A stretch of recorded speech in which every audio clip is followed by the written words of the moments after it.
Magandang araw sa lahat. Ako si Junri at for today's vlog, ikikwento ko sa inyo ang aking mga karanasan sa pagtatrabaho dito sa Middle East. Taong 2008, unang napunta ako sa bansang United Arab Emirates at nagtatrabaho sa isang malaking kumpanya na kung tawagin ay Carrefour Hypermarket.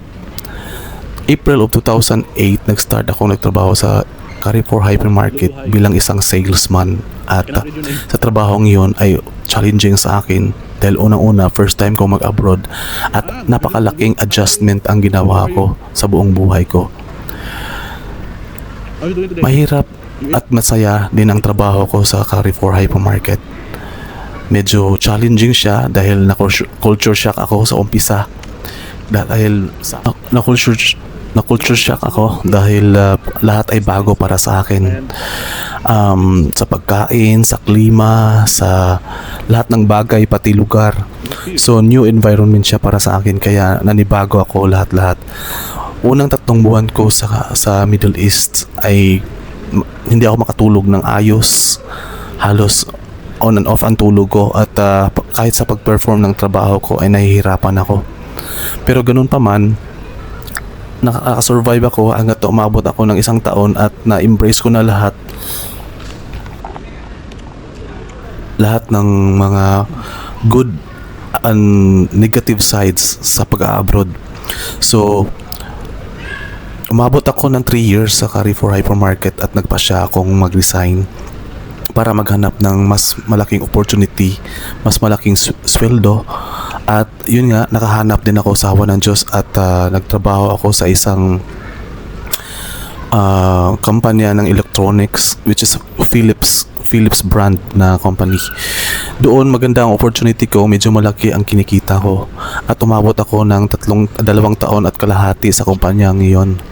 Taong 2012 nung nilipat ako ng aming kumpanya sa Abu Dhabi at doon maganda ang experience ko. Magandang Abu Dhabi, tahimik at maayos, organized. At 2012 din ng panahong yon, nagpasya akong dalhin yung kapatid ko o para magtrabaho sa Abu Dhabi. Umabot siya ng 1 taon at nagpasya ring mag-resign at umuwi ng Pilipinas. Ganun pa man, nagpasya rin akong umuwi ng Pilipinas at mag-resign sa aking trabaho dahil naranasan ko yung sobrang stress sa sales na pinagtatrabahoan ko. Medyo toxic din ang environment ng sales kasi hindi lahat ng oras ay maganda ang kikita. May mga oras din na sobrang lakas at may mga oras din na sobrang tumal ang kita. 2013 nung nagpasya akong umuwi ng Pilipinas at sa mga panahon din na yon, may sakit ang both parents ko, yung mama at papa ko. Yung papa ko, halos 5 taon siyang stroke patients at yung mama ko naman ay bigla na lang siyang hindi na makakalakad at sa mga panahon din ngayon pala ay malubha na rin pala ang karamdaman ng aking mama. 2014 nung nag-decide akong mag-abroad ulit at nag-apply papuntang Qatar. Hindi pa man ako nakalipad at papuntang Qatar, may masamang nangyari sa aking mama at doon pumanaw nga siya nang hindi pa ako nakaalis papuntang Qatar. Medyo masakit at hindi ko matanggap ang nangyari sa aking mama, pero ganun pa man, nag-move forward ako at April of 2014 nakarating ako ng Qatar. Hindi ko gusto ang trabaho sa Qatar kaya 10 buwan lang ako doon at 2015 nagpasya akong lumipat ng Dubai at doon ulit ako maghahanap ng panibagong opportunity. 2 buwan ako sa Dubai na walang trabaho at naghahanap. 2 beses na rin akong nag-exit papuntang Oman. At sa 2 beses na yon, luckily 2 days before ako mag-i-exit papuntang Oman, nakakuha ako ng kumpanyang sasalo sa akin para yung tourist visa ko ay makonvert into a working visa which is residence visa. Nagpasalamat ako sa Diyos dahil kahit sa hirap ng buhay, sa kawalan ko noong 2 buwan akong naghahanap ng trabaho sa Dubai, ay hindi ako pinabayaan ng Diyos.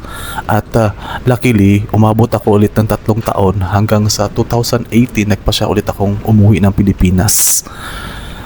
Noong mga panahon na yon, nandun ako sa Pilipinas, naghahanap ulit ako ng matapagtrabahoan ng local. Luckily naman maraming tumatawag at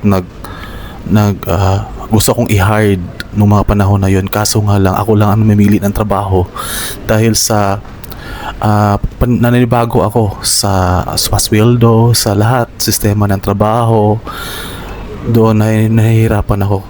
So 2019 nung nagpasya akong bumalik ulit at mag-abroad at nag-apply papuntang Kuwait, yun napunta ako dito sa Kuwait. At napunta ako sa isang palaruan ng bata. Follow for more part 2. Thank you guys so much for watching.